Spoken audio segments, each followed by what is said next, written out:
is a rising of the remnant. You are called to this rising, born for this rising. There is a rebirthing and a rebuilding in the kingdom. The remnant is like a burnt wall that is still standing, strong and courageous, committed to the commitment, walk in understanding and live in God's purpose. The remnant is bold and fearless. They go from purging to purity to process. There is a rising of the remnant, and the kingdom shall prevail.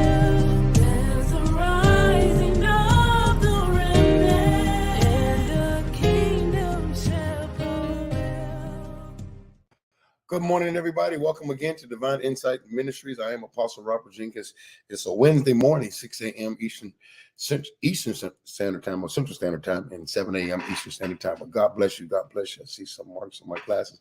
But God bless you. As always, me, my wife, and the leadership staff take out the time to say thank you. We appreciate all that you do. We do actually do a couple things. If this is your first time, we are on 5 days out of a week. But go ahead and hit that share button, and please share this on your page. Also, tag some people and let them know that we're on today. We really appreciate that, to inform people of the word and the ministry that is here. We are out of New Orleans, but we are global ministry. But welcome, welcome, welcome. And we appreciate all that you do. So God bless you. God bless you. Welcome, welcome, welcome. Good to see you, Apostle Harrison. God bless you. God bless you. Good to see you. Good to see you, my sister, Sister Michelle. God bless you. Brother Johnson, thank you, man. Thank you for that consideration. And we appreciate all that you do, man, and how God is moving as a family. And we thank God for it. Mr. Brian Webb, God bless you. God bless you. Brother Michael, love you, man. Brother Glenn Rogers, stay faithful. Sister Tara, God bless you.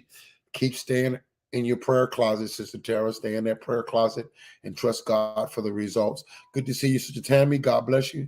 Mary Lawson, we love you so much. Sister Nerez, God bless you. God bless you. God bless everybody. Good to see you. Derek, God bless you. God bless you. God bless you. Sister Jacqueline, God bless you. Go ahead and hit that share button and share this on your page. Also invite some people out and let them know that we are on this morning and we're live. We're continuing on teaching the battle of the mind. This is part 5. We've really been dealing with Genesis chapter 39, starting with verse 5 through verse 23. We're going to pick up there today. This is real great information, and it is truth that will expose the enemy, how he's able to come against your mind, fight against your mind. You know, God is just doing a lot of things. He's really bringing about order. This is a great season that we're in. The grace of God is bringing about order. He's given us strategies that will conquer strongholds. And anytime you learn a strategy to conquer a stronghold, it is a blessing. And this is what God is doing. He's moving. Do not despise small beginnings. Stay faithful, stay loyal. There is a rhythm that you must be marching to. There's a pace in which is required for you to walk in the Spirit. Don't lose that pace. Stick with God. Trust God to the end.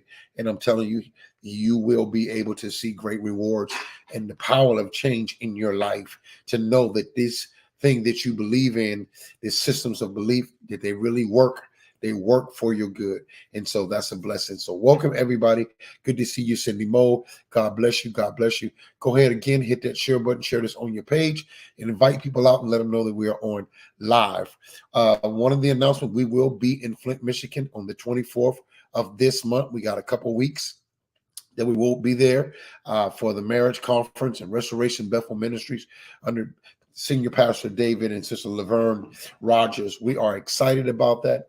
God is doing some things.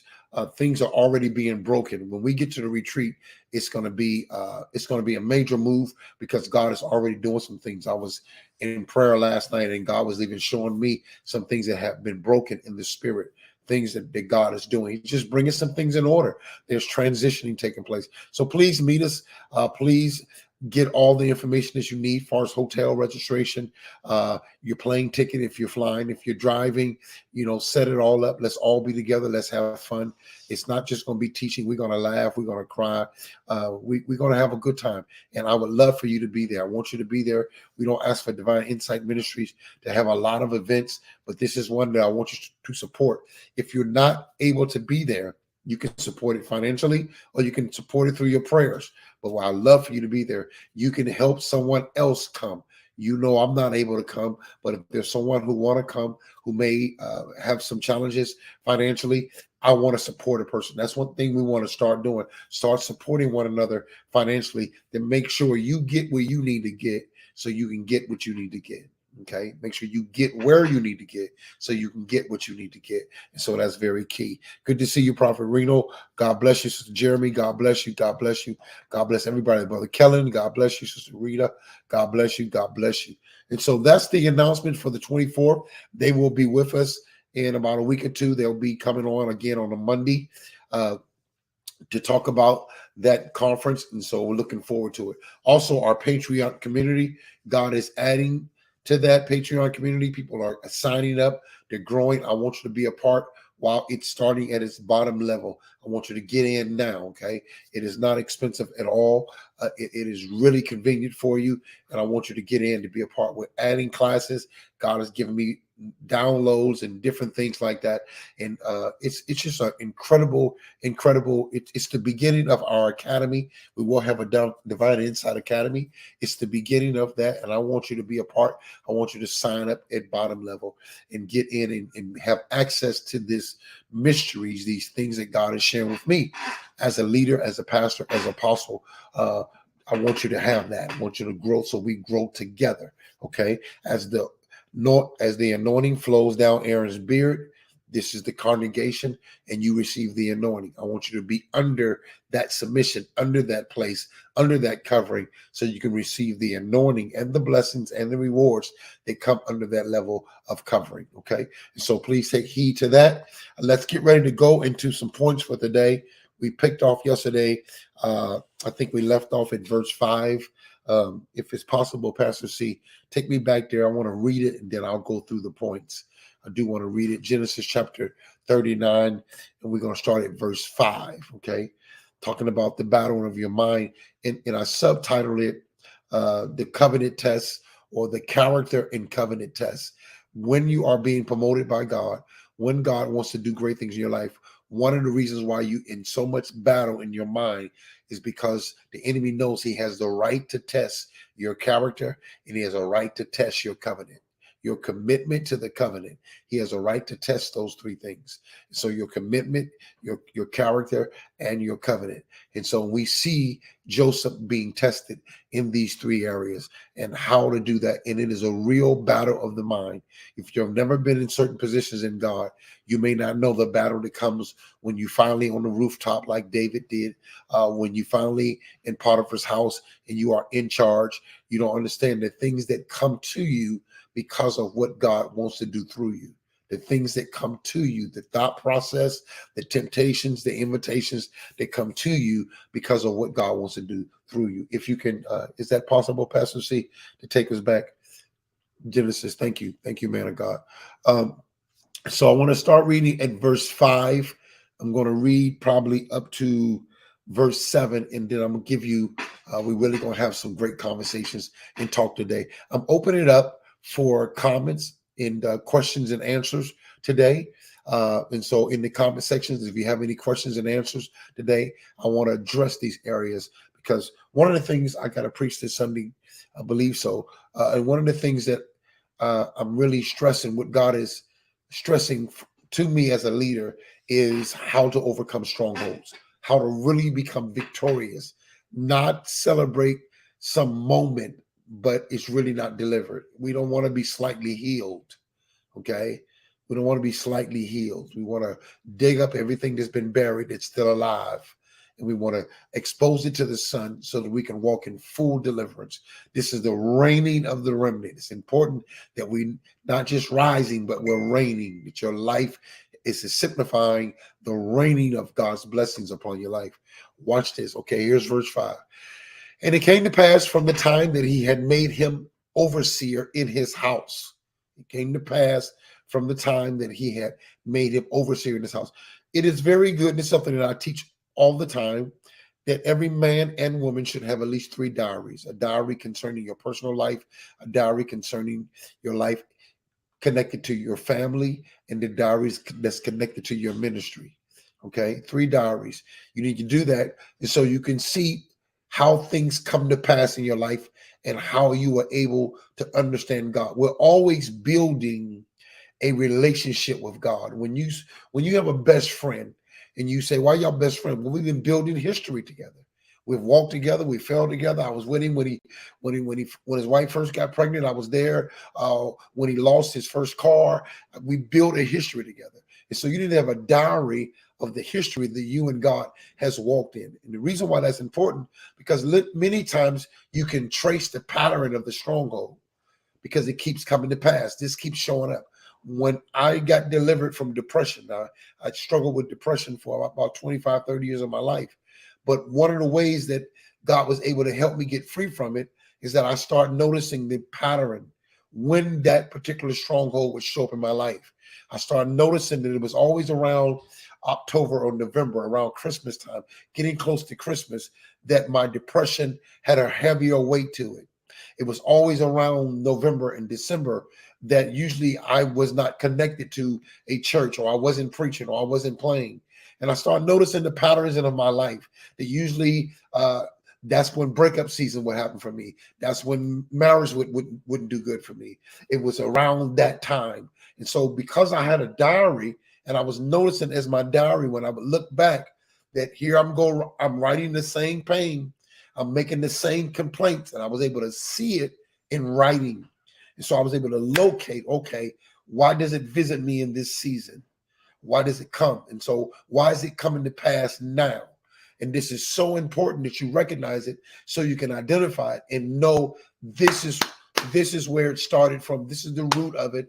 And now I got to learn, and God will begin to share with you the strategy to apply the right medicine to that season of problems, to that season in your life. And so, and even when you read the Bible, this is part of revelatory class, I'm teaching how to read the Bible, how to read it slow, how to hear it in the text. You got to see that something is happening here. This is a shift, and it came to pass from the time that he had made him a overseer in the house. You need to underline that, because anytime God makes you an overseer in any form, physical house, spiritual house, your family house, your community house, when he makes you an overseer, you automatically going to see things at a different level because you've been lifted up. Made him an overseer, which means to oversee things, to be elevated. It's the word upon, up, on, upon. The Spirit is upon me as an overseer to see. And when you have been elevated as an overseer, the attack gets greater because you see it. You're recognizing what's been hiding. You can see it because you've been elevated. Anytime you go higher, you can see something. See? And what happens is the elevation within itself allows you to have a better advantage over it, because you're over it now. You're over it now. The enemy never wants you to be elevated because he don't want you to be over the very thing he's been holding you under. He don't want you to be over the very thing he's been holding you under. See? And so when he made him an overseer, he saw something. Just like when Peter stepped out of the boat, he saw the wind to be boisterous. You can't see wind. But because of his step, because of where he stepped out of a low place. He stepped out of a physical place and stepped into a spiritual place, because you can't walk on water. See? And so when he stepped out of it, he saw something. And so many attacks come, watch this, the battle for your mind, to make sure that you run back to a place and never again try to walk in the place that God has led you. It's always trying to recapture you. Pharaoh is always chasing you. And you got to see these seasons when they come so you can know the importance and the urgency of shifting. Okay? So it came to pass from the time that he made him an overseer in the house, and over all that he had. Good to see people coming in. Good to see you, Pastor Rogers. God bless everyone. And it came to pass from the time that he made him an overseer in the house, and over all that he had. Not only is he overseer in the house, but he has legal authority to make decisions about things in the house. This is another reason why the enemy battles with us, because he never wants us to operate in the house in the form of wisdom. Over all that he had, and that the Lord blessed the Egyptian's house for Joseph's sake. Now that's a key right there, because maybe there was something out of order in Joseph's house. And the blessing came because Joseph was there. Good to see you, Brother Rico. God bless you. Love you so much, Sister Connie. God bless you. And so many times you are in a house to bring a blessing to the house. The house can be out of order. The ministry can be out of order. The community can be out of order. God will send you to a house. And this is apostolic work because he was sent to that house. And so the Lord blessed the Egyptian house for Joseph's sake. See? And so you have to understand. And many times, watch this, the enemy will attack you because they don't want you to bring God to the house. He don't want you to bring God to this ministry. I'm speaking to somebody today. God, he doesn't want you to bring the level of anointing or the level of love or the level of forgiveness, whatever you carry. Wherever I go, I carry love. That's one of the qualities. And another quality that God has been helping me see even more is patience. I carry love. I carry patience. Any house I go into. So if there's some houses that God send me to, that the demonic activity is over, it will fight me just because it knows I'm going to bring something to the house that it does not want to give up its right. It doesn't want to give up its right. Okay. Right. And so very key. And you're right. The authority and the power to take God to the place. And so the house was blessed, which means the house struggled with some things, but it says not just blessing the Egyptian house, but for Joseph's sake, because Joseph has been through so much. And I'm letting you know, I'm with you. I'm still there. Even though you got put in the pit by your brothers, even though you got sold to the Israelites, I'm with you. I'm with you. And God's approval will be, and many times God's approval will be on the house because you're there for Joseph's sake. And the blessings of the Lord was upon all that he had in the house and in the field. This is the same thing that Jacob, even though Jacob was out of order many times in his life, the power of God was still there. And everywhere he would go to plant things and it would grow because God was showing, I'm with you. I'll never leave you nor forsake you. And he left all that he had in Joseph's hand, and he knew not aught he had. There's nothing that he couldn't have access to except for save the bread, which he did eat. And Joseph was a goodly person and well favored. We talked about many times you're battling because of what you've been blessed with. To have natural good looks can be a blessing and a curse if you don't know what to do with it. To be well favored can be a blessing and a curse if you don't know what to do with it. And the enemy will battle you with the very things God give you. Most of the time, God gets jealous over the gift he gives us. He becomes jealous because we end up serving the gift more than we serve him. We end up admiring the gift more than we admire him. And so it's very key that you have to understand that.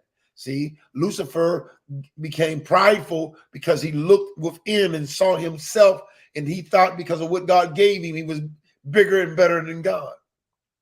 And this is a very common problem that the enemy uses. He understands what was used, what he did to himself to get himself kicked out, and he uses these same qualities to get us kicked out of spiritual places by thinking more of ourselves than we ought to.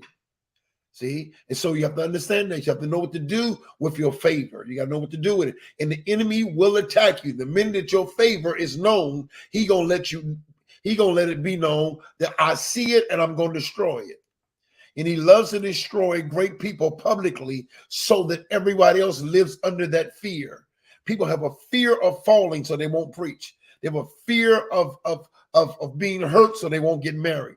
They won't love. And the enemy attacks great marriages. He attacked great ministries. He attacked great people so that the fear can be released and no one else will try to embrace what you tried to embrace, because I don't want what happened to you to happen to me. And so this is why he publicly does many things. He wants us to turn against the church. He wants us to turn against marriage. He wants us to turn against love, because he wants to do that so that we will never be in our position to take the house back, to bring the house to the alignment with God. Very key. And so verse 7 says, and it came to pass after these things, here we go, we see this shifting again. And it came to pass after these things that his master's wife cast her eyes upon Joseph. We talked about that. One of the things that will mess up your mind and mess up your marriage is when you have roaming eyes. And so we went over that yesterday. I don't want to go over everything because I have a lot of things to share today. Pull it up for me, son. And she said, lie with me. She said, lie with me. And it came to pass after these things that his master's wife cast her eyes upon Joseph. She stared, she glanced, she watched him, she observed him, and she wanted that. Okay, very key. And she was vocal. We talked about when you put vocals to your eyes, when you start speaking what you've been looking at. You ain't just looking at it, you communicating with it now. You letting it know I want you. And there are times in your life that the devil's been watching your life. He's been watching how gifted you are. He's been watching the anointing on your life. He's been watching your calling. And then eventually he will come to recruit you. And I don't care who you are and how powerful you are, there will be a time when the devil will say, he will negotiate with you and say, will you lie with me? And many preachers have sold their souls for money, for gain, for women, for power, for prestige, because they was able to lie with the devil on those terms. And so don't just think of this as man and woman. Look at this as any negotiation that is outside the will of God. See, that's why we talked about yesterday. One of the points that we talked about is when you no longer honor the covenant. There's a covenant. You're married to a man. I'm not intimate with that because I'm in covenant with God. Let God be true. Let every man be a liar. I am not making an agreement with things in my mind that I know God is not in agreement with. I'm supposed to cast down every thought and imagination that exalt itself against the knowledge of God. And many times we lie because you know that's not the method in which God wants you to achieve that thing. But you made an agreement. Okay, we can do it that way. Okay, we can con the people. Okay, I'll lie to them. Okay, I'll manipulate them, or whatever the case may be. And many times we don't know who we sleeping with in our minds. Who you sleeping with up here? It's the battle of the mind. What you sleeping with up here? You sleeping with insecurity. That's why you keep feeling insecure. That's why I don't care how much somebody tells you they love you. You never feel love because you slept too much with insecurity. You sleep with fear. You sleep with low self-esteem. That's who you lie with. And so don't just see this as a woman, but see this as a soul. The soul comes to say, the woman represents the soul. And the enemy wants to have a baby. He wants to get Eve to do something so he can birth a Cain through you. He wants you to do something so you can birth an Ishmael. See? And so it came to pass after these things that his master's wife cast her eyes upon Joseph, and she said, lie with me. And then we'll get into tomorrow. But he refused and said to his master's wife, and we'll get into that. But I want to get into why did these things happen? What is really going on in this room? And let's examine from as many angles as we can of the possibility of how to win these battles when these things happen. Okay, very key. You can take it down now, son. And so point number one is, and I'm drawing this point from when it says, and it came to pass that he made an overseer of his house and all that he had. Maybe the reason why let's deal with the mindset. Let's deal with the battle that was battling. Because anytime the enemy can use somebody, don't just look at what they're doing to you. Look at what is being done to them. You'll never be able to fix some things if you just look at, well, they smacked me. Well, what's smacking them? Because hurt people hurt people. And so if you don't know what struggles are dealing with other people, you won't be able to win the battle because you really don't know the root. You're fighting against the response now. You're fighting against how you react. Good to see you, Captain Forrest. And so you got to know what their struggle is to understand why you're having that struggle with them. See, one of the things that God delivered me from, and I wrote a book on it, The Journey of False Perception, I had a hate for my dad, but I was selfish in my assessments. Many times we are selfish in my assessment because I never considered what he'd been through. I never considered what he'd been through. So because I never considered his struggle, I really didn't have an idea of why he was doing what he's doing. You can listen, you can call somebody fast and they just want to be with everybody and lay with everybody. But have you been raped 5 times? Have you been molested by your uncle, by your cousin? Have you? And so if you don't understand what caused those things, you can't get to it. That's why a doctor asks you questions. It's not that he's not qualified to help you. He has to ask you questions to locate where it got started. How long has this been happening? When the boy was kept throwing himself in the fire and the apostles couldn't cast out the demons, Jesus asked the question, how long has this been going on? See? And so you got to get to the root. So let's get to the root. Let's just not make Potiphar's wife this bad woman who just want to have sex with the young guy coming up. Let's deal with every angle that she may have been dealing with so we can get to the root of the problem. See? So you can always, identifying what something is easy. Where wisdom comes in is to understand the why. Anybody can identify the what. Oh, he's a drinker. Look at him, he's alcoholic, he's drunk. Well, that's what he's doing. Now, do you know why he's drinking? See? Do you know why? Do you care to know why? Some people, they don't care to know why. They just offended because you're in their face, not because they love you, not because they care about your deliverance. You just bothering them. See? They don't really love you. They just don't want to be in your company with that issue that you're carrying. See? And so we have to look at the why of a thing, not just the what of a thing, the why. So let's look at some of the things and let's examine through the Spirit of where she could have been. When the Bible says that he was made an overseer and the house was blessed because of Joseph's sake. Let's take point number one from that point. For Joseph's sake, did she notice that the minute that Joseph is in this house and now that he's the overseer, did she say, I see a difference here? Because you hear. And did the attraction first start because he brought a difference to the house? See, many times, and I'm exposing, many times even in ministry, and this is something I've experienced many times in my life. I experienced this many times in my life.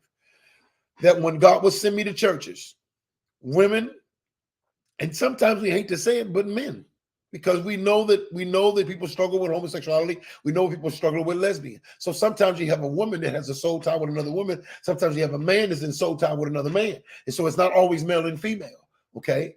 So it's agreements that comes on. But many times in my life, it was because people start to fall in love with the difference that I made in the house. You don't even know me. Me and my wife, we talk about this all the time. And we have conversations about women that we know the devil is using them to try to be attracted to me and why they are attracted. And we laugh because they don't know me. You don't know Apostle Jenkins. And my wife would say, you couldn't even live with my husband one day. But many times the falling in love, the sensation, the attraction, the physical attraction, you want to be with a man like that is because they showed you a difference and you are just in love with the difference. It caused you to be on a physical term because of what you saw. Wow, look what would happen. Look how the house have changed. And you start to admire. Watch this. In every molecule of a mire, there is a molecule of desire. See? And you got to know how to handle this, because especially when people make a difference. A man makes a difference in your life. You've been trying to raise your son by yourself, and all of a sudden you meet his football coach, and you notice that the football coach made a difference in your son's life. All of a sudden now you didn't fall in love with the football coach. Nobody got him married and 5 kids. You may even know his wife, but because you saw he making a difference. That's right. Glory is attractive. And all of a sudden, so maybe when she saw that this house was dull, this house was boring, however the house was before Joseph came in, all of a sudden now this house is blessed. This is why you got to be able to handle what you're carrying, because you can say, I want the glory of the Lord on my life, but can you carry all the women that's going to love you because of it? You may say, I want the glory of the Lord on my life, but can you handle all the men that's going to, what they call it, DM you? They're going to send you something on the messenger. My wife gets stuff from men all the time. And a lot of times it's because of her hair, the glory of her hair. Oh, your hair is so beautiful. Oh, you're so pretty. My wife is a pretty woman. I understand that. But there are some things that come with that. And some people don't love you for you. They don't know you. They're not your wife. Quit marrying everything you're attracted to. Quit trying to want to marry everything you're attracted to. You just see what they're carrying. Like Joseph, now the house is blessed. And all of a sudden now, maybe she saw you make a difference. And I want to be with that difference. I'm tired of being boring. I'm tired of being in boring relationships. And when I'm with you, I laugh. When I'm with you, I feel good about myself.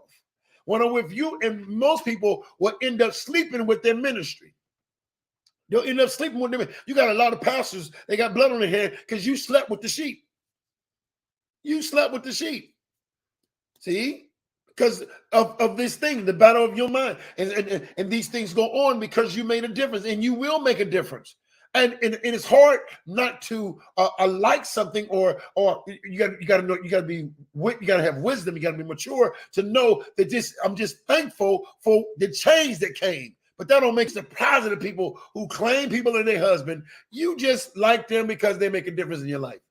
She saw the difference because you're here. And because you're here, maybe this is my opportunity. Maybe this is my hope.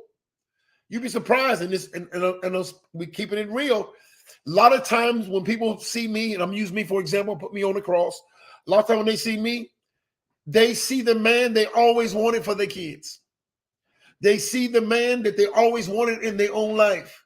And so they really believe that I'm their husband. You'd be surprised at people. They might even want to tell it, but if my wife died today, they'd be like, ooh, I'm going to give it 6 months. Yeah, because it goes on. Especially when you bring a difference to a house, when you bring blessings to a house, when you bring love and faithfulness. They've never seen that level of commitment. I've never seen that level of commitment. Never seen my house this excited. Never seen my house this blessed. See, you got to see now the house is blessed for Joseph's sake. And she saw that. And it did something to us. So we're just looking at a possible angle. And if you're in leaders and you make a difference in people's lives, you better know that. That's why you got to be very careful when you're on the phone and you minister to women. I'm dealing with male and female now. If you're a male pastor, male leader, and you're dealing with female, because most of the time, and I'm just being honest with you, oh, they'll give to you. Just like she was willing to say, come lie with me. Some people lie with you through their money. As soon as they meet you, because you gave them a word, they're so excited, they'll write you out a check. They'll start giving money. That's their way of saying, come lie with me. Take this money and come lie with me. All money ain't good money. But many times it's the invitation to come lie with me. And you got to be able to recognize it. It's the battle of your soul. Next thing you know, you hooked up with your administrator. Next thing you know, you got soul ties with one of your workers. See? I remember when Carlton Pearson was preaching in the church. This is before he was married. And when he had his ministry. And this way before, he started doing the inclusive gospel and all of that. And when he announced that he was getting married, and you can look it up on YouTube, he lost 1,000 women. 1,000 women left his church the minute he made the announcement that he was getting married. Why? Because they were there for him. And a lot of times it's because of what you do. You got to be honest with it. You are a great man of God. You are a powerful woman of God. Why? Sometimes it's the opposite. Sometimes it's men who see a woman, look how submissive she is to her husband. And so now you're desiring her. You like to be in her company because you see something in her that she gets to her husband that your wife don't give you. And the devil uses this to battle against. So this is a reality. Anytime you see something on the outside that you ain't getting on the inside, it can cause some problems. It's just real simple. So all of a sudden, we don't know how that house was, but all of a sudden, Joseph showed up at the house. He's the overseer. He got power. He got authority. So I don't have to trade down because he got power and authority as if my husband. Because many times people want to trade. They just want to trade up. You ain't happy with the man you with. You ain't happy with the woman you with. You just ain't, you just willing to trade up, or at least at the same level. See, real talk. So we got to look at that. So maybe she sees a difference because you're here. I see a difference because you're here. And that could bring the battle. That can bring the battle. I hope you're hearing it. I hope you're dealing in your mind. If you've ever been in this case, if you have never been in this case, prepare yourself because it's coming. It's coming. Okay. Very key. Point number 2, I put, let me reward you for the change. Some women will do whatever you want them to do or whatever the devil wants them to do, and vice versa. Some men would do as a reward to you making a difference in this house. It's the way I reward you. And that is a godly principle for married couples, but not outside the covenant. We should reward one another. God is a rewarder. He rewards us who diligently seek him. He's a rewarder of them. And so when you being sought after, when you being understood, that is a reward. But a lot of times this is the reward because of what you brought. This is how negotiation goes on behind the scene. I'll reward you in this way. See?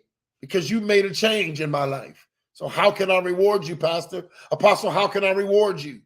And you don't even know that you're growing soul ties, that the battle of your soul, you're giving people interest way to your heart. See? Real talk. And so maybe she thought you made a difference. I don't know how terrible that house may have been before Joseph came on. We just keeping it real talk this morning. But some reason she wanted to lie with him. And we looking at every angle. Could it have been that was her way of rewarding? Could it have been that she was raised to reward? Many young people are raised to reward. And so the only way that they can show appreciation is to give themselves. That's why you have to be very careful when you reward your kids just for what doing good. Because what happens is they don't know rewards for who they be. They only know rewards for what they do. And so they grow up learning to perform so they can receive rewards, because that's what you told them. If you get good A's, I'll give you a bike for Christmas. So that's your reward. If you do this right, I'll give you this. You treat them like a dog. They'll tell you when you're training a dog, you give them rewards. Sit down, Spot. And he sat down, you give him a cookie. Sit down, Spot, you give him another cookie. So he knows that he's been doing a good job. But, well, you didn't supposed to train humans like that. You train humans, you reward them on who they are. That's why God said, this is my beloved son in whom I'm well pleased. That affirmation had nothing to do with what Jesus did. Had everything to do with, you are my son. The greatest reward is to tell you, I love you. I don't care if you get all F's, you are my son. I don't care if you do things that you should not do, you are my son. We don't reward based upon behavior, because now you grow up needing to be a performer. See? You needed to be a performer now. And so maybe she was raised up in a prostitution mentality. So if you make a difference in my life, this is my way of reward. And be surprised of the women that grow up with a reward mentality concerning a man. And so when you took me out to dinner, that's why you think you should lay with him, because he made a difference in your life. He helped you with your kids, so you think you should lay with him, because you're building that mindset, and you don't even know you're battling for your soul, because when he leave you, he gonna take a part of you with him. Now you ain't your complete self, because you all over the place, because you didn't sleep all over the place. See, and so this happens, and so maybe she was raised that way, and so finally, because you made a difference in this house, let me reward you. See, let me reward you for the change, because I know this house is blessed because you're here. And be surprised at the people who don't know how to thank you for being obedient to God. They have to be part of the reward system. You'd be surprised at the preachers. This is very common. I feel the anointing. This is very common with musicians. Musicians, most of the time, nobody worry about the musicians being saved. That's right. It's just perform, and I'll reward you. Matter of fact, a pastor can meet a musician, not have a musician at the church, and say, how much you charge, man? See, it's automatically, it's not, do you love the ministry? Do you love the church? Do you love God? It's performance. This is why you don't mind him getting off the drums or the piano when you're preaching, because he ain't there for that. He there to play. So you'll let him go outside and never mention anything to him, long as he come back in on the end of your message when you're hooping. Because he's a prostitute. And this is why if you talk to musicians, if you talk to people in the church, they feel prostituted. They feel like they don't call me during the week. See? And many times when you got people who can give to the church, but you really never make them important, then they feel prostituted too. You only miss me because I'm a big giver in this church. And so it's prostitution now. And so, since if you're giving me money, then I'm looking for sexual activity. I'm looking for some level of intimacy, some level of exchange. And many times in our churches, we ain't got nothing but pimps and can't say the other word because y'all probably ain't ready for that. But pimps and prostitutes, let's go there. Yeah, it's a pimping system. And so we reward one another, and people are rewarding, and you got women rewarding somebody else's husbands, and husbands rewarding somebody else's wife. All these things go on in the battle of the soul. And so maybe her mentality was, let me reward you, because you sure made a difference in this house. See? Sure made a difference in this house. And these are things that we do. I even know when it is when the negotiation of these terms are being introduced. Because sometimes people will come to me and they'll go, you sure made a difference. And I can tell when they say difference that some of their physical is in that word. It ain't just a pure thank you. It's, wow, you touched me. Man, I wish I would have had a husband like you. Man, I wish I would have met you before you got married. It's all those things because I made a difference, because I preached the message. See, many times you'll fall in love with a preacher, and really, especially if he's single, you'll think he's your husband by what he preached of what you need. He'll preach a message. You say he preached a message about love. You need somebody to love you. So you really believe he's your husband. That's how you get in trouble. When you, after church is over, a bunch of single people, y'all go to McDonald's, y'all go to Denny's or wherever, and he begin to talk. And when he begin to talk, you see his words in your house, and you want to reward him before the marriage take place because of what he said at Denny's. That's how you was able to sleep with him. That's how you was able to make it. This is how you end up messing up, because some way you feel you need to reward him, especially for a woman, because she's called to be a gift to a man. So how can I show him I appreciate him being the man in my life? And so it happened. Now you got sexual soul ties. You got the battle of your mind. Now God is offended. The Holy Ghost is grieved, but the activity is already taking place. And so maybe the reason why she said, come live with me, because he made a difference. The house is blessed. And she wanted to reward him for the change that he made. You made a change in my life. I didn't even feel good about myself, but you made me feel good about myself. So let me sleep with you. I never thought I can be anything in life, and you let me feel that I could be something in life. So let me sleep with you. And so we have to look at these exchanges that goes on in life at every angle, church, the work, even on the workplace. Be very careful who you talk to every day on your workplace. You're sowing soul ties on your workplace. So you got to reward him because you was going through with your husband and he listened. Be very careful when people will listen to you when you're going through, because you're vulnerable. You're vulnerable. See? And so maybe that was the case. We may go extra 10, 15 minutes today as well, son, because this is so needed. Okay, so point number 3. Maybe the reason why she came after him and this soul tie is because point number 3, do I still have it? Maybe she had some, and we're dealing with the woman and the man, maybe she had some low self-esteem about herself. Maybe Potiphar was so busy being an officer, so busy work, doing what he do, that she felt like, you know what? I don't know if I have it. I don't know if I have it. Many women go through this. Why you'll see sometimes women change their hairstyle every week, because really there's some things going on dealing with the feminine side of a woman. She needs to feel good about herself. She needs to feel that way. And so be surprised at the things that people do because they're trying to see if they have it. And you testing to see if you have it, and it got you in trouble. Trying to see if I still got the Mac on me. You got the Mac on you. Now you about to Mac out. See?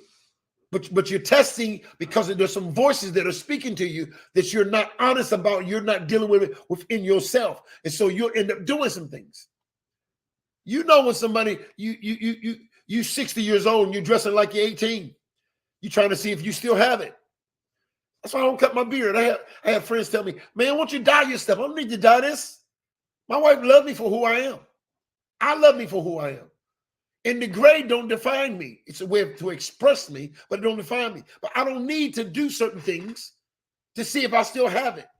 I can even tell, watch this. I can tell people going through the battle by your Facebook pictures. Because the minute that you having a problem in your marriage, your pictures are different. Yeah, your pictures are different. Absolutely. Could it be the lack of affirmation from your daddy? Absolutely. She could have never been affirmed. And here Joseph showing up, blessing the house. So let me see what he see that daddy didn't see. See? Maybe he see what my husband don't see. Because my husband don't see nothing. So let me see if I got it when it comes to him. Because if he show me any type of acceptance, if he give me any conversation, if he flirts with me, then you know what? It ain't me, it's my husband. They just don't know how beautiful I am. See? And so you go through all these things and you test it. Many times, and this is not just male and female. Watch this. Sometimes ministers, even when we used to have the platform, I knew some of the stuff they were saying was trying to prove that they're deep. I want to let the apostle know I study. I want to let the apostle know that I know my Bible too. I want him to know that I'm deep, I'm revelatorial too. So listen, because this intercourse that goes on with male and male. Sometimes in your ego, you say, man, I got a BA degree. You got to let me know you got a master's degree. Then I got to come behind you and say, well, I did get my master's too. Then you got to come back and tell me, but I got my master's when I was 17. See, there's intercourse going on in the competition. I want to prove to you that I got it. Let me, hey man, come over to my house, man. I want you to see something. You got to let me see your new car. See? Because you want me to know you still got it. You ain't the only one that's blessed. You ain't the only one that know revelation. You ain't the only one that's traveling. All these different things. And sometimes when we preaching, you ain't doing nothing but advertising. You ain't doing nothing but taking off clothes. A lot of times when you go into church, you go into the strip club. The preacher's just stripping. He'll say something deep. That's why I used to really have a problem with when preachers would preach and they walk up and throw money on the stage. You act like we're in a strip club. That's a stripping mentality. He says something deep, you give him a 20. He says something deep, you give him a 10. Is y'all stripping? No, we understand you trying to justify it. We threw money at the apostles' feet. So you grab a scripture, but is that really what's going on? Or did the strip club mentality just come in the house that if you say what I want you to say, if you talk about my husband while I'm here and say men don't do nothing, they lazy. I've been trying to tell my husband he lazy, he don't do nothing. So the preacher finally says something, so I'm going to give you 20, take off another piece of clothes. Strip some more, say something else that I agree with.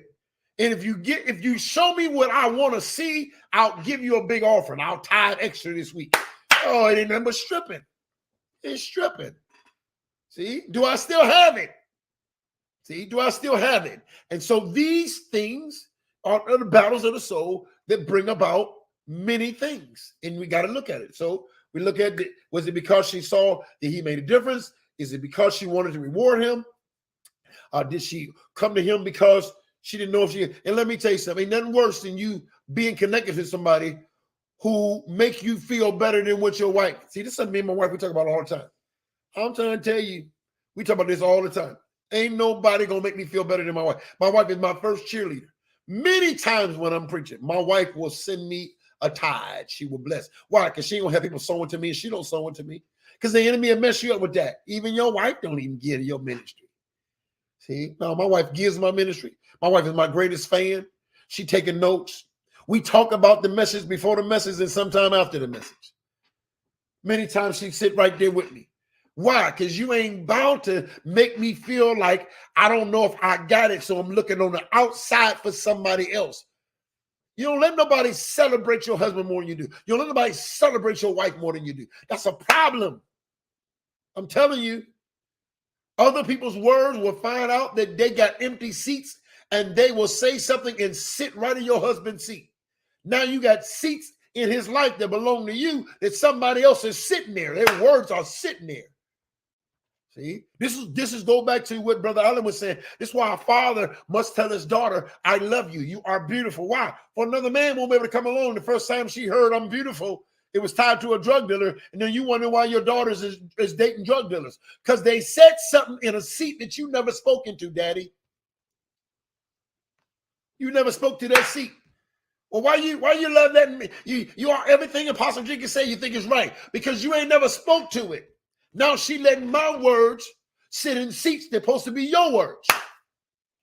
This is why, I mean, we were talking about this the other day. This is why Apostle Paul said, if you got a question, then wait till you get home and ask your husband. Don't fall in love with another man's word. See? This is what it means when it said that a woman keeps silent in the church. It wasn't talking about that she don't have no voice. It was talking about don't let another man bring the affirmation when you have a connection, when you have a covenant. See? And when you feeling like you don't know if you have it, but you connected to somebody and you still feel empty, this is the real reason why the woman at the well kept getting in marriages, because no man could fulfill her. Her well was deep. A lot of times you are a deep woman, but you marry a surface man.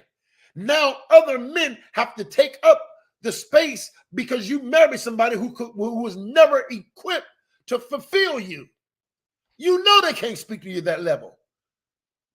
They weren't even in church when you got with them. Now you're wondering why they don't understand why you want to be with somebody else who speaks in tongues, because they don't speak in tongues. Well, you knew that when you got married to them. You knew they didn't have what you needed. They couldn't speak to your soul. They didn't see you. See? They only married you because they lied with you, not because they ever saw you. And the worst thing you can ever be connected to is somebody who can't see you, and somebody on the outside sees more to you than the people on the inside seeing you. That's a problem. It's a major problem. So maybe she did these things because she was questioning, do I still got it? And you complaining, you wearing all that makeup because I don't know I got it without the makeup, baby. You never tell me I'm beautiful. See, this is why I be hard all the time. I have a problem with women who only look good for their anniversary, especially when if it's a man pastor. Ain't nowhere in the world my wife gonna put on her best dress for her anniversary, and I ain't seen it. Nowhere in the world. You need to get dressed during the week. Look good for your husband when they got nothing to do with church. Ain't got nothing to do with going to the game. Yeah, look your best. Why? Because you want them to see you. Because watch this. Because if you only want to look your best for somebody else, that's a problem. See?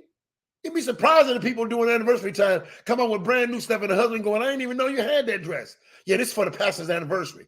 So now you're wondering why when you tell me how good the pastor preached, I don't want to hear nothing the pastor got to say because he didn't already stole my wife for every anniversary. You ain't never bought nothing new just for me. On our anniversary, you didn't look that nice. On our birthday, you never looked that nice. All of a sudden on his, you are at your best. It's a problem. See? Real talk. So maybe her problem was, do I still have it? Point number 4. Maybe her problem was she was saying, show me that I'm still valuable. Because a lot of times when you're working in the house, you don't feel valuable anymore. You feel like a worker. All I'm here for is to wash dishes, cook the food, take care of the kids. So a lot of times when another person comes in, you trying to get them to respond to your private struggles. And maybe she was saying, I don't feel valuable because he's so busy doing everything else, he don't see me. So if you lay with me, Joseph, I'll at least feel that I got some kind of value or that I have some type of worth. See, what we're talking about now is internal problems that happen in marriages, in business, in ministry. And so maybe she was saying, come lay with me because I don't feel valuable because he gives me no time. He never sacrificed anything for me. And so am I still valuable? Am I necessary? If I died today, would nothing change? Do I make a difference in this house? And so if something new comes to the house, maybe they'll show me my value and my worth. Because the people, because sometimes the people that know you take advantage of you. They don't make you feel like you have any worth. They just have a entitlement. People treat you with entitlement. That's why, and you talk to Pastor, I try to tell him every day, man, I appreciate you, son. Love you so much. Thank you. We probably never get off the phone without saying some form of love you because you don't want people to feel like they're not valuable who do work in the house, who have worth in the house. And this is something, watch this. This is something that we have to change. Most of the time, we treat strangers better than we treat sons. Most of the time, we treat strangers better than we treat sons. We treat strangers better than we treat husbands and wives. This is why your son can cut the grass and you give him nothing. And not based upon a reward system, but because of who he is. Watch this. But a stranger come, you bragging on how good they cut it. When your son been cutting it for years, he gets nothing. And so many times he can feel unworthy in the house, not because you're not practicing prostitution, but you're not practicing affirmation for who he be. See, this is my beloved son who are well pleased. And so maybe she was feeling not valuable. So if you sleep with me, then maybe there is something to me. Be surprised at the people who only think that they have value when you lay with them. They only think they have value when you agree with them. They only think you have value when you are in an alignment with them. And so they're willing to break covenant just to feel worthy. They'll do some unlawful things just to feel accepted. There's 7 needs for every man. And one I'll teach on the 7 needs for man. You must feel accepted. You must feel belong. You must feel affirmed. See what I'm saying? You must know your identity. And so maybe she was struggling with her value, her feeling valuable, her feeling like I have any worth, I have anything to offer. Because if you always gone, then I must not mean much to you. You never spend no time with me. You never take me out to dinner. You never do anything. Maybe I'm not valuable. So the next man to come in, they got some blessings on him. Maybe he can see the value. I'm willing to lay. I'm willing to lay with you if it's going to make me feel like I have something to offer. This is why a lot of women sleep with men that you know never going to marry you. Never going to be with you. Because you ain't doing it to get them. You doing it to feel worthy. You ain't doing it to get that. That's why you're hook up with married men or hook up with a married woman. Because you're not doing it for the covenant. You're doing it to feel worthy. You're doing it to feel accepted. You're doing it to feel valuable again. It ain't got nothing to do with the connection. She ain't looking to be married. She already married. I just want you to love me because I don't feel valuable. See? And so this is where the conformity comes in at. This is when you end up compromising at this level. So maybe she said, show me that I'm still valuable. If you lay with me. How you were so excited to lay with me and you express yourself and you wanted to make me happy in this intimacy. You really tried to make me happy. Oh, I must be somebody. I must have some worth because he really tried to make me happy. Or if I can make him happy, I'll let making him happy make me happy. Many times you're so broken that your happiness depends upon you making somebody else happy. So if I love with me, but really I'm in love with you. Because if I can make you feel good, then I feel good because I don't have no feel good of my own. I don't have no happiness of my own. So I'm going to accept your happiness as my happiness. So if you like me, I like you. It's back to the coming to America. I like what you like. Well, what do you like? I like what you like. What kind of chicken you like? I like the chicken you like. See? And so many times that's what we are. Even though you are married to a person, even though you are in a powerful ministry, even though you have a very powerful calling on yourself, these things can still exist in the house, the battle of the mind. Okay. Point number 5, and we maybe let's go to 2 or 3 more, and we'll close it out.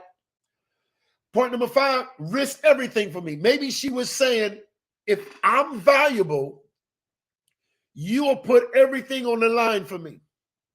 Because remember, he had everything in his control. This was a very serious conversation. He could lose it all. And maybe she was saying, if you accept this invitation, I'll know that I'm valuable because you put your life on the line. You know, many women will look for you to ruin everything you have just for them to feel like they have something to offer. This is what happens. I mean, this is heavy stuff. Probably need to do a whole new teaching on this. This is what happens at a high level. You got some women that are married, but they still cheat with other preachers. They still sleep with businessmen. Why would you sleep with the officer of your company? Because if he's willing to risk it all, then I'm valuable. This is high level church prostitution. This is at a different level. This is no different than paying somebody $5,000 to sleep with you. It's sacrificing at that level of risk. See? Because you would say, why would they do that? They both got companies. Why would they mess up at that level? That's the risk, because that's how deep their low self-esteem is. That's how deep they're questioning their worth. So if you ain't willing to risk, there's some people who will never cheat with you until you got something to risk. It's the high cost. This is the high cost level of sin. This is rooftop. This is David on the top of the game. You willing to risk it all for me, David? You willing to risk it all for me? See? And so maybe that was her mentality. Maybe she was a different person, because look at the position that she was already at. See? And what's this? When you're at the low level and you've never had this, you wonder why she would never cheat with me, because you ain't got enough, you ain't got enough to risk. See, this is why when you start getting a lot of people will come to you. I'll put it this way. You got some wild and crazy women, they just CEOs. You got some wild and crazy women, they just the bishop's wife. They won't sleep with, just like young people who sleep with you when they don't have nothing. You can go to the club and sleep with somebody on a one-night stand. Well, they got one-night stands at a higher level. They got one-night stands at the penthouse. It's just a greater cost. This gonna cost you your ministry. This is gonna cost you your marriage. This is gonna cost you your prestige. This is gonna cost you your reputation. But they're the same type of mentality. You know, I can't talk street. We're not gonna talk street today. But it's the same type of woman. It's just one at a more qualified level. Risk everything. Maybe that was her angle. Maybe that was her angle.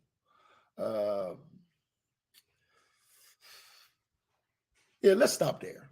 We'll pick up on the rest of the points tomorrow. We'll do this one. God bless you. Thank you. Cash App, $ Apostle Robert Jenkins, PayPal, Apostle RJ. Please make sure that you're giving. Please make sure that you're giving. Cash App, $ Apostle Robert Jenkins, PayPal, Apostle RJ. If you're in the YouTube, you can give on a super chat. If you're on Facebook, you give. This is definitely a season to give. Show God you're grateful by your giving, especially this level of work. I exposed so much today. I exposed so much. This is something you should watch over and over and over again. Even if you're not in this situation, maybe you'll be able to see what's going on in your ministry. Maybe what I'm talking about may not be in your house, but it is at your house where you worship at. And now you'll know how to pray for your pastor and pray for your leaders. Because I just shared with you what happens. You'll be able to pray for other marriages, your children's marriages. So sometimes we feel like, well, that I'm not dealing with that. I'm faithful. I'm loyal. Well, somebody around you is. And now you'll know how to tell them. Now you'll be able to warn them. That's trouble right there. Be careful how you receive that. The way you're thinking, you many times the way you thinking, you already prepared for the devil to put you in a cheating situation. The way you think about yourself make you accessible to cheat. If you have low self-esteem, if you have fears, if you have you don't know who you are accessible to certain things. So make sure that you're doing that. Cash App, $ Apostle Robert Jenkins, PayPal, Apostle RJ. Good to see you, Demetrius. Love you, son. Man, we don't get a chance to talk like we used to, man, but I'm always praying for you, proud of you for what you're doing. God bless you. So Cash App, $ Apostle Robert Jenkins, PayPal, Apostle RJ. Sister Sylvia, God bless you. Sister Leah, God bless you. Looking at some of the faces. Sister Kelly, God bless you. Make sure that you're giving. We're sowing where we're going. We're sowing where we're growing. We're sowing because we're knowing. All right. Take heed to all the announcements. And I appreciate all that you do. Keep us in prayer. Keep us in prayer. Cover me, my wife, this ministry, because nobody is demon-proof, but we must be prepared and knowing how to battle for the mind. Cast down every thought and imagination that exalts itself against the knowledge of God. I love you. Great. Thank you for that. Thank you for that, Pastor Rogers. Love you so much. Walk in God's favor.